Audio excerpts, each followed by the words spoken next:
नमस्कार हरि प्रेमियों, आपका हमारे YouTube चैनल में स्वागत है। सभी दर्शकों को जय माता दी। हरि प्रेमियों, कैसे हैं आप? उम्मीद है आप सब अच्छे होंगे। आइए आज का प्रसंग शुरू करते हैं। आज का प्रसंग है दुर्गा सप्तशती पाठ अध्याय 3। हरि प्रेमियों, उससे पहले अगर आप हमारे चैनल पर नए हैं तो प्लीज़ चैनल को सब्सक्राइब जरूर कर लीजिए और बेल आइकॉन को जरूर दबा लीजिए ताकि आप तक हमारे सारे नोटिफिकेशन पहुंचते रहे।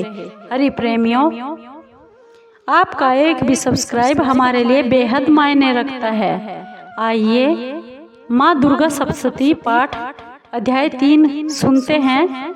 महर्षि मेधा बोले, महिषासुर की सेना नष्ट होती देखकर उस सेनापति चिक्सुर को क्रोध में भरकर देवी के साथ युद्ध करने के लिए आगे बढ़ने लगा।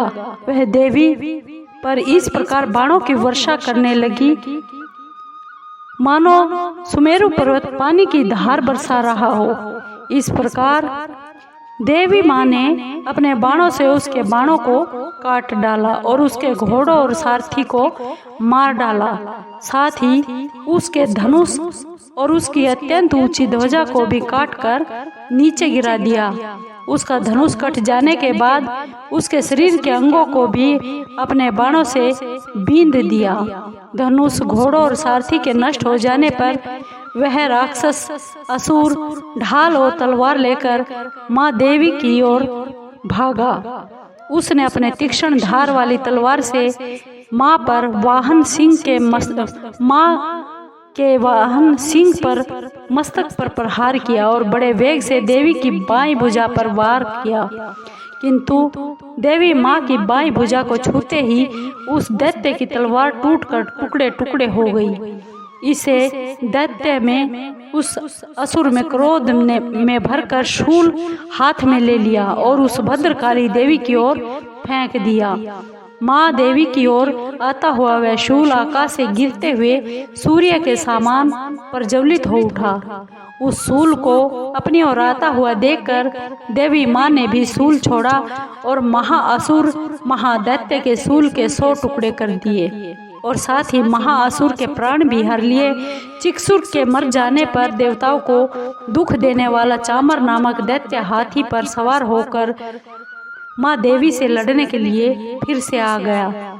उसने आने के साथ ही शक्ति से प्रहार किया, किंतु देवी माँ ने भी अपनी हुंकार से ही उसे तोड़कर पृथ्वी पर डाल दिया। शक्ति को टूटा हुआ देखकर दैत्य ने क्रोध से लाल होकर शूल को चलाया, किंतु देवी माँ ने उसको भी काट डाला। इतने में देवी का सिंह उछलकर हाथी के मस्तक पर सवार हो गया और उस असुर के साथ बहुत ही तीव्र युद्ध करने लगा। फिर वह दोनों लड़ते हुए हाथी पर से पृथ्वी पर आ गिरे। दोनों बड़े क्रोध से लड़ने लगे। फिर सिंह बड़े जोर से आकाश की ओर उछला और जब पृथ्वी की ओर आया तो अपने पंजे से चामर असुर के सिर को धड़ से अलग कर दिया। क्रोध में भरी हुई देवी माँ ने शिला और वृक्ष आदि की चोटों से मार डाला। कराल को दांतों, मुक्कों और थप्पड़ों से चूर्ण कर डाला। क्रोध हुए देवी ने गदा के प्रहार से उस राक्षस को मार डाला। भिंद्रीपाल से वाष्पकल को, बाणों से ताम्रअंधक को मौत के घाट उतार दी। इन नेत्रों वाले परमेश्वरी ने त्रिशूल से उग्राशय, उग्र वीर्य और महाहनु नामक असुरों को मार गिराया। उसने अपनी तलवार से विडाल नामक राक्षस का भी सिर काट डाला तथा अपने बाणों से धुरधुर और दुर्मुख राक्षसों को यमलोक को पहुंचा दिया गया। इस प्रकार जब महिषासुर ने देखा कि देवी माँ ने मेरी सेना को नष्ट कर दिया है तो वह भैंसे का रूप धार कर देवी के गणों को दुख देने के लिए आ पहुंचा।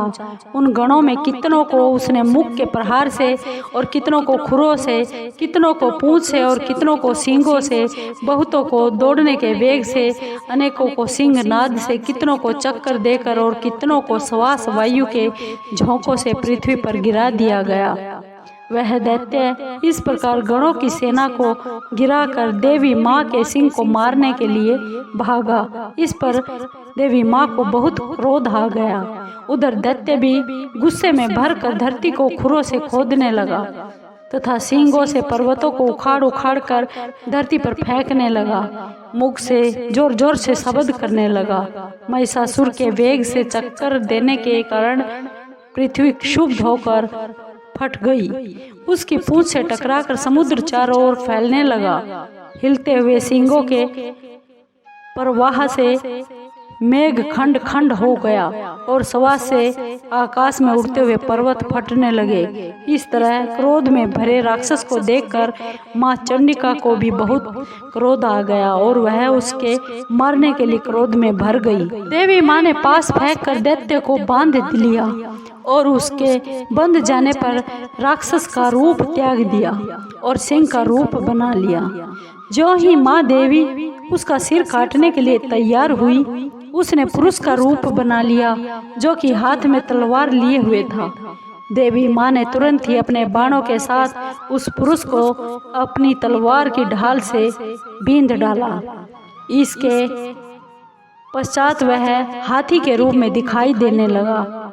अपनी लंबी सूंड से देवी माँ के वाहन सिंह को खींचने लगा और गर्जने लगा। देवी ने अपनी तलवार से उसकी सूंड काट डाली। तब राक्षस ने एक बार फिर भैंसे का रूप धारण कर लिया और पहले की तरह चराचर जीवों स्थित समस्त त्रिलोकी को व्याकुल करने लगा, परेशान करने लगा। इसके बाद क्रोध में भरी हुई देवी माँ बार बार उत्तम मधु का पान करने लगी और लाल लाल नेत्र करके हंसने लगी। उधर बल वीर्य तथा मद से क्रोध हुआ असुर भी गरजने लगा। अपने सींगों से देवी पर पर्वतों को फेंकने लगा। देवी अपने बाणों से उसके फेंके हुए पर्वतों को चूर्ण करती हुई बोली, अरे मूर्ख, जब तक मैं मधुपान कर रही हूँ तब तक तू गरज ले और इसके बाद मेरे हाथों तेरी मृत्यु हो जाने वाली है और देवता फिर गरजेंगे। यूँ कहकर देवी माँ उछलकर उस दैत्य पर जा चढ़ी और उसको अपने पैर से दबाकर शूल से उसके गले पर आघात किया।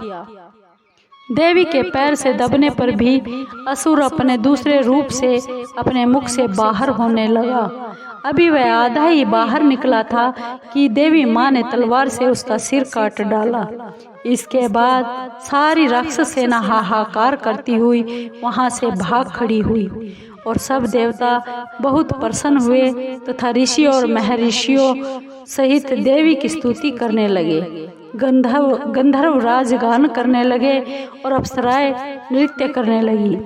हरि प्रेमियों, यह तीसरे अध्याय का दुर्गा सप्तशती के समापन हुआ। हरि प्रेमियों, दुर्गा सप्तशती माँ का ये पाठ का वीडियो आपको कैसा लगा